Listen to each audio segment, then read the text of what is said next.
Losing time, I'm fading fast. I just wanna make it last. Try to let go of the past. I close my eyes, embrace the blast. Sleepless nights and headache stack. Restlessness to hell and back.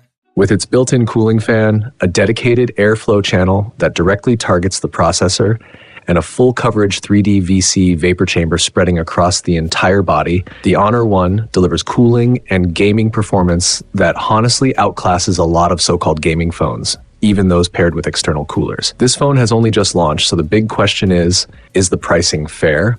At the very least, the overall setup feels perfectly timed. It's like Honor took the strongest features from phones across multiple price segments and merged them into one device. A quick shout out to my tech partner from China for sharing this video. A big thank you for making this possible. Hey everyone, it's Maiky from techmaiky. If you love staying updated with the latest gadgets, make sure to subscribe and hit the notification bell so you never miss out on our exciting tech content. From the display and speakers for daily use, to the processor and cooling system built for gaming, plus a triple camera setup focused on imaging and durability, topped off with a massive 10,000 milliamp hour battery and IP69K level protection. If you're judging purely by specs and hardware, the Honor One is extremely hard to beat right now. But how does it actually feel to use day to day, and what about the finer details of its design and functions? That's exactly what I'll break down clearly in this video.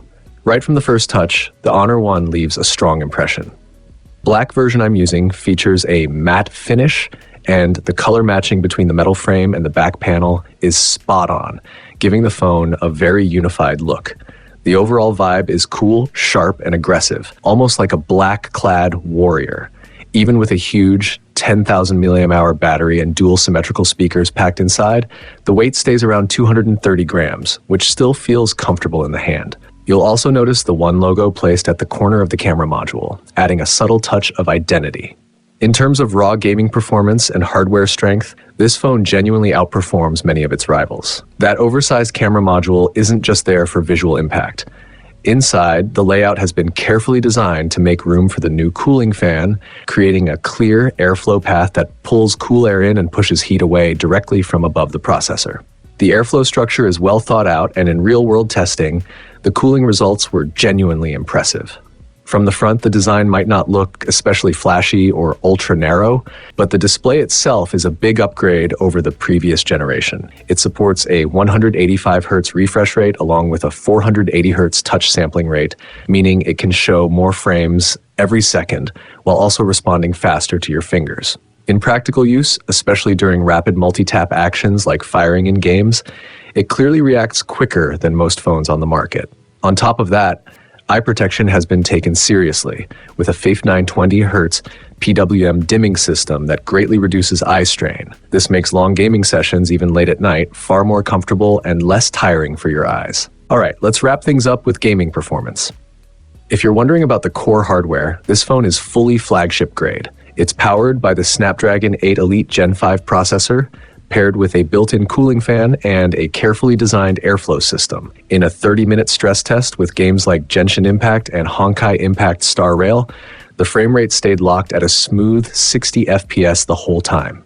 Using infrared thermal imaging, you can clearly see how the heat from the processor is pushed out efficiently through the fan vents. On top of that, the large 3D VC vapor chamber spreads heat evenly across the body, including around the battery area. The result is extremely stable performance, even in demanding titles like CrossFire that can run at a full 185 Hz. For games that don't natively support 185 Hz yet, such as PUBG Mobile, you can turn on frame interpolation to reach that refresh rate.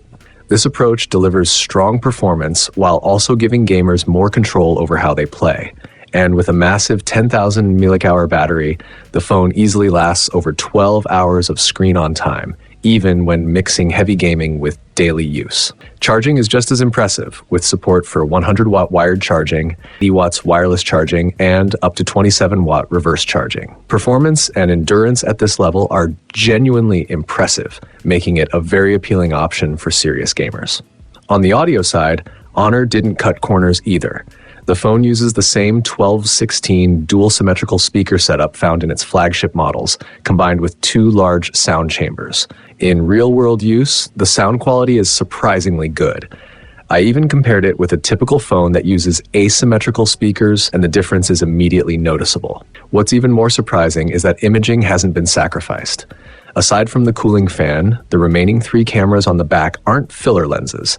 The main camera is based on an optimized IMX906 sensor, which has already been used in many camera-focused phones, so the tuning is very mature. Honor has also added a customized stabilization algorithm alongside OIS, and the night photos turn out quite solid. The telephoto lens also includes OIS, making long-distance shots highly usable, and the ultra-wide camera supports macro focusing as well.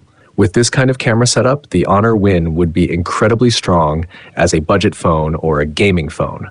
Or if you look at it another way, it's really an all-around flagship that just happens to prioritize gaming. To sum it all up, the Honor Win feels like a bombshell that Honor dropped on the smartphone market at the end of the year. With its top-tier specs, it comes very close to the all-in-one super phone I've always imagined. If you're planning to upgrade your phone toward the end of the year, don't have extremely high demands for photography, but want powerful hardware that performs brilliantly in both daily use and gaming, the Honor Win is absolutely worth considering. That's it for this video. Thanks a lot for watching. If you have any questions about smartphones, feel free to leave them in the comments. I'm always happy to chat. See you in the next one.